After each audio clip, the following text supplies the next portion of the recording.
संसार सारं भुजगेन्द्रहारं सदा वसन्तं हृदयारविन्दे भवं भवानी सहितं नमामि।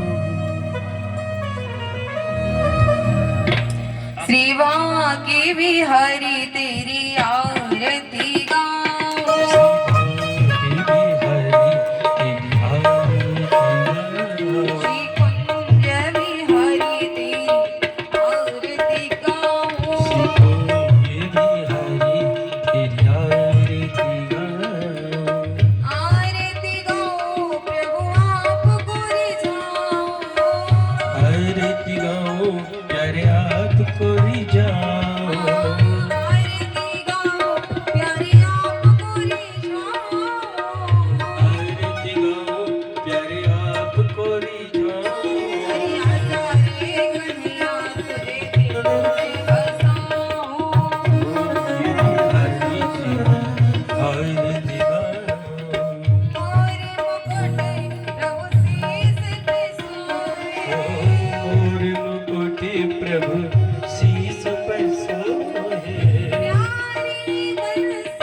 बोलिए बांके बिहारी लाल की जय, श्री भागवत भगवान की जय, सावरिया सेठ की जय, श्रीनाथ भगवान की जय, शंकर भगवान की जय, महाकाल भगवान की जय, अघोरेश्वर भगवान की जय, बोल मशानाथ भगवान की जय।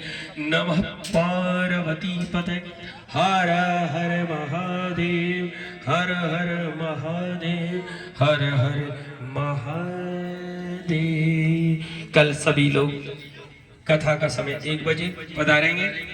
गुड्डू जहाँ भी हो, मेरी आवाज सुन रहा हो, वो आरती दे दो। अवधेश तुम ऊपर जाके पूजन की तैयारी करो। और सभी लोग कल 1 बजे कथा में पधारेंगे।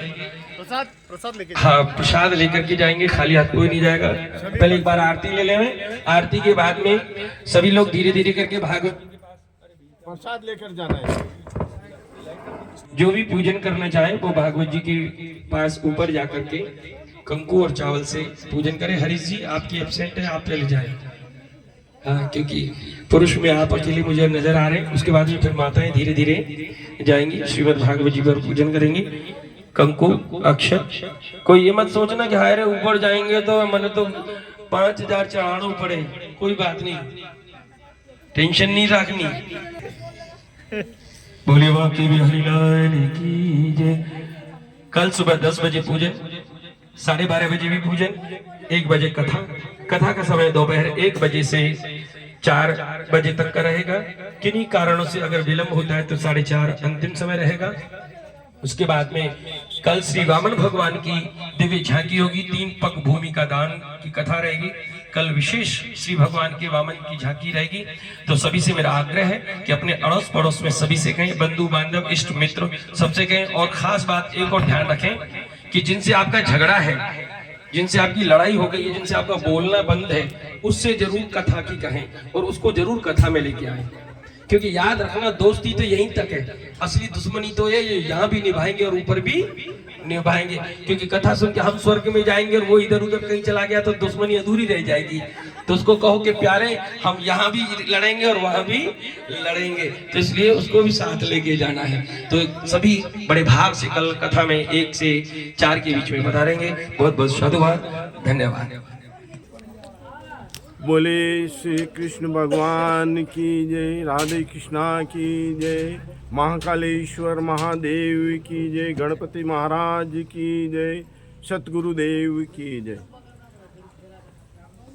आज हमारा सौभाग्य है, आज क्या 6 तारीख के लगभग मैं जब भगवान महाकाल की शरण में था, तब भगवान महाकाल की कृपा से मनीष गिरी जी महाराज जी पधारे।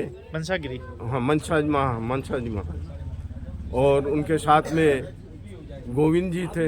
गोविंद, भगवान श्री कृष्ण का नाम गोविंद, वो भी साथ में आए। और उन्होंने मुझे पूछा कि भाई यहाँ कथा करानी है तो कहाँ स्थान अच्छा रहेगा। मुझे लगा कि मेरे वाल्मीकि समाज का महादेव ने भाग्य जगा दिया है और श्री कृष्ण गंगा के रूप में पवित्र करने के लिए हमारी इस पावन धरा को आ गए। तो मैंने सबसे निवेदन भी किया कि आप आए, लेकिन उस समय अधिकतर महानुभाव मेरी बस्ती के शादी ब्याह और अन्य सांस्कृतिक कार्यक्रमों में लगे हुए थे, वो न आ पाए। शादी ब्याह को कोई छोड़ नहीं सकते ना, इसलिए तो मेरा अब निवेदन है जैसे जैसे भी आपको समय मिले आप पधारिए, भागवत गीता का श्रवण करिए और जो कुछ भी हो आप कम से कम आकर के इसको सुन करके जाएं तो अच्छा लगेगा और अपना और अपने परिवार का भला होगा। कहते हैं कि अगर आप पुस्तक पढ़ नहीं सकते तो पुस्तक सुन लोगे तो भी आपका कल्याण हो जाएगा। तो जैसे मेरे गुरुदेव कहते हैं, संत मिले इतना टले, काल जमचोट, शीश झुकाए गिर पड़े, लाख पापन की पोट। मतलब आपके सर पर लाख पाप की पोट भी है, तो आप इन संतों के और भगवान के चरणों में अगर शीश नवाओगे सच्चे दिल से, आपके सारे पाप धुल जाएंगे, जीवन मरण से छुटकारा हो जाएगा और आपका भला हो जाएगा। तो मैं सोचूंगा कि मेरा भला हो गया। मेरी करबद्ध प्रार्थना है, चाहे वो बच्चा भी है तब भी मैं उसके चरण में नमन करके निवेदन कर रहा हूँ कि आप आइए और इस कथा का आनंद लीजिए और इस समाज का उद्धार हो ऐसी भावना रखिए। सब अपने भाई हैं, पूर्ण ब्रह्मांड में ये बात जा रही है कि भगवत गीता श्री कृष्ण भगवान ने युद्ध भूमि में सुनाई थी, तो वहाँ कई जीवों का कल्याण हुआ है। ऐसा नहीं है कि वहाँ जो वो मरे हैं उनका कल्याण नहीं हुआ, सबका कल्याण हुआ है। तो हमारा भी कभी कल्याण हो ऐसी भावना लेकर के आए और हमारे पड़ोसी का भी। और जो हमारा मैं शब्द निकल रहा है तो मैं आपसे क्षमा चाहता हूँ। जब माँ दुर्गा की आरती होती तो उसमें आते शत्रु नाश कीजिए महारानी, तो मेरा निवेदन माता से ये होता है, ये माता मेरे शत्रु का नाश मत करना, उसको मेरा मित्र बना देना। मैं यही प्रार्थना करता हूँ और यही प्रार्थना आप लोग भी करिए कि आपके पड़ोसी भी आपके मित्र बन जाए, भाई बन जाए। अच्छा है, हम एक कल आना है आपको और सुनना है कि 52 रूप में भगवान ने क्या किया है। 52 रूप यानी धरती के लिए 52 रूप करके और वो आए, धरती का दान मांगा है। इसी तरीके से आप आइए, हम भाई से भाई झगड़ा कर लेते हैं, आधी ईंट की ज़मीन तूने ज़्यादा ले ली, तूने 1 फीट ज़मीन ज़्यादा ले ली, वो सब आपके समझ में आ जाएगा कि ये सब यहीं रह जाएगा, कोई साथ नहीं जाएगा, रुपया भी आपका साथ नहीं जाएगा, केवल ये तन भी यहीं रह जाएगा, आत्मा चली जाएगी। इसलिए आप अपने भेदभाव भुला करके यहाँ आइए, श्री कृष्ण को नमन करिए और महात्माओं के दर्शन कीजिए, कथावाचक को दर्शन कीजिए। आपके मैं प्रार्थना करता हूँ कि आपको भगवान अपने शरण में अच्छा रखेगा। कहते हैं कि अच्छा व्यक्ति का जब अच्छा उदय होता है तो भगवान स्वयं चल के घर आते हैं। जी जी जी जी हाँ, तो आए हैं ना प्रभु, तो मैं तो धन्य हो गया। मैंने उसी दिन कहा मैं धन्य हो गया और मेरी ये बस्ती धन्य हो गई कि आप यहाँ पर कथा कर रहे हैं। यह हमारे यहाँ बहुत पहले कथा हुई थी और हमारे एक राधे श्याम जी गहलोत करके हैं, वो सेवानिवृत्त हुए। सेवानिवृत्त होने पर उन्होंने 9 कुंडों का हवन करवाया, जिसमें मुरली मनोहर शरण जी और मेरे सतगुरुदेव मालयोगी मिश्रनाथ जी महाराज, उनके साथ में कम से कम 30 से 35 साधु संत थे। यहाँ ये अम्बा माता बस्ती ऐसी बस्ती नहीं है, लेकिन हम अपने कर्मों से इसका कुछ न कुछ कर रहे हैं तो वो उसका सुधार हो जाएगा यहाँ आने से, और वापस हमारी बस्ती वैसी हो जाएगी जैसे पहले आदर्श बस्ती थी। तो मैं चाहता हूँ कि अपनी आदर्श बस्ती बने, ऐसा प्रभु के शरण में आने से होगा। क्या सामाजिक कुप्रथा को भक्ति खत्म कर देती है? बिल्कुल, सामाजिक कुप्रथा है वो भक्ति में आने से स्वतः ही नष्ट हो जाएगी, क्योंकि आपका मन पवित्र हो जाएगा। जब ईश्वर का नाम लेंगे, प्रभु का नाम लेंगे, तो आपके मन में जो मेल है वो मेल धीरे धीरे निकलेगा और निकलते हुए आपका मन पवित्र हो जाएगा और आपको सारा ब्रह्मांड का प्रत्येक जीव प्यारा लगने लगेगा, चाहे वो सर्प हो, चाहे बिच्छू हो, चाहे चींटी हो, चाहे मोर हो, चाहे कबूतर हो, आपको सब अच्छे लगेंगे, सब अपने अपने लगेंगे। ऐसा भाव रख करके आप पधारिए, कथा सुनिए। मैं विद्वान नहीं हूँ, मैं छोटा सा इंसान हूँ और जो मैंने बोला है उसके लिए अगर कोई गलती हो तो क्षमा करना। बहुत बहुत धन्यवाद रमेश जी चंदेल साहब, आपने ये कर दिखाया, आपने यह साकार करके दिखाया। देखो किस प्रकार से यहाँ पर अम्बा माता थाने के पीछे जो है इस पार्क में है, खेल मैदान में, पार्क में देखो ठाकुर जी को सजा धजा कर देखो लेके आए, पूरे कपड़े पहना कर, और कहते हैं कि ये भी एक ठाकुर जी का योग था। कैसा लग रहा है? बहुत अच्छा लग रहा है। कैसा लग रहा है वो ठाकुर जी को लाना इस प्रकार से, ज़्यादा से ज़्यादा ठाकुर जी घर के यहाँ आए तो कैसा लगता है? बहुत आनंद की अनुभूति हो रही है और मैं चाहती हूँ कि इसी तरह और भी लोग यहाँ आए और अपना सहयोग प्रदान करें और कथा श्रवण करें। कहते हैं कलयुग में सिर्फ नाम नाम आधारा, क्या ये डॉक्टर है क्या आज के? बिल्कुल है, घर का स्वच्छ वातावरण कर देंगे? बिल्कुल। बिल्कुल। तो बहुत ही सुंदर कथा का आयोजन हो रहा है। महाराज मनसागिरी जी हमारे साथ में हैं। जय श्री भोले, जय श्री कृष्ण।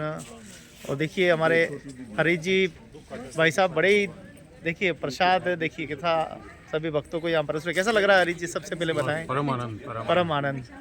देखिए बहुत बहुत धन्यवाद। प्रसाद बांटते हुए बहुत अच्छा लग रहा है हाँ, और हमें लेते हुए अच्छा लग रहा जा जा, वाह वाह। और ऐसे काम में तो आना भी चाहिए, धर्म के काम में आना चाहिए। ओम नमो नारायण। कैसा लग रहा है और क्या इस यहाँ पर एक मुझे लग रहा था कि धर्म की एक चुनौती थी। देखिए, धर्म की चुनौती, आपकी बात बहुत अच्छी है, लेकिन मैं सोचता हूँ चुनौती उसके लिए है जो घर से निकलना नहीं जानता, चुनौती उसके लिए है जो कुछ करना नहीं चाहता। और जब घर से अगर आप निकलना सीख लेंगे और बोलना सीख लेंगे तो मुझे लगता है कि जीवन में चुनौती शब्द का जो शब्दकोश में जो चुनौती शब्द दिया है वो जीवन में नहीं होगा।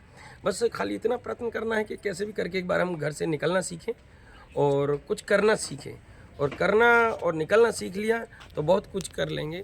ये बेकार की बातें हैं कि भाई हम बिगड़ रहे हैं या समाज बिगड़ रहा है, ना समाज बिगड़ रहा है ना हम बिगड़ रहे हैं। बिगड़ रही हैं हमारी आदतें हैं, और जिन आदतों की वजह से हम कहते हैं कि जीवन को सुधारना एक चुनौती है। तो चुनौती कोई ज़्यादा बड़ी बात नहीं है, अपने जीवन का मार्ग प्रशस्त हो, उद्देश्य बहुत साफ हो, लक्ष्य निर्मल हो, सनातन की ओर अग्रसर हो, और तब जा कर के आप अगर बढ़ेंगे तो मुझे लगता है बहुत अच्छी बात होगी। और मैं तो एक ही बात कहूँगा कि जाति पाति की करो विदाई और हिंदू हिंदू भाई भाई, बस ये मेरा रहेगा। और मैं जानता हूँ कि जब आप पास बैठना सीख जाएंगे तो आप बहुत कुछ सीख जाएंगे, और अगर आपके पास बैठना नहीं आता तो आपको जीवन का हर पल चुनौती है, आपके घर में आपके अपने भी चुनौती में ही आ जाएंगे। धन्यवाद। तो बहुत ही सुंदर कहावत रैदास कहते हैं कि जाति पाची पूछे न कोई, हरी सो बजे सो हरीश को होई। बहुत बहुत धन्यवाद। किस तरह लगी रहो? जब कहोगी, बढ़िया लगी रहो, जब आनंद आई रहो।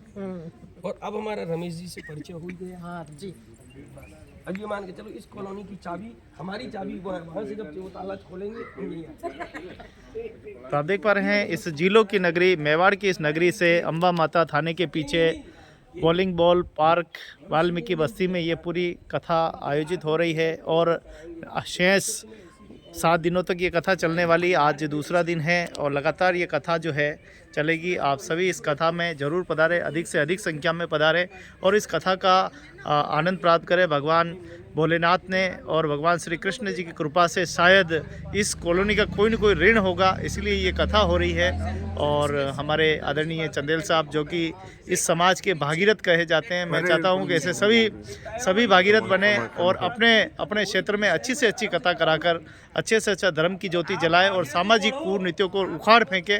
और उसका काम सिर्फ और सिर्फ भक्ति ही कर सकती है, और भक्ति में ही शक्ति है, बाकी किसी में नहीं है। तो प्रभु के शरण में आए और आप भी अपने क्षेत्र में इस प्रकार की कथाएं करवाएं, जिससे परिवार में बहुत ही धर्म के प्रति आस्था बढ़े, सनातन धर्म आगे बढ़े और हम सब भगवान श्री कृष्ण की, प्रभु की आराधना करते रहें।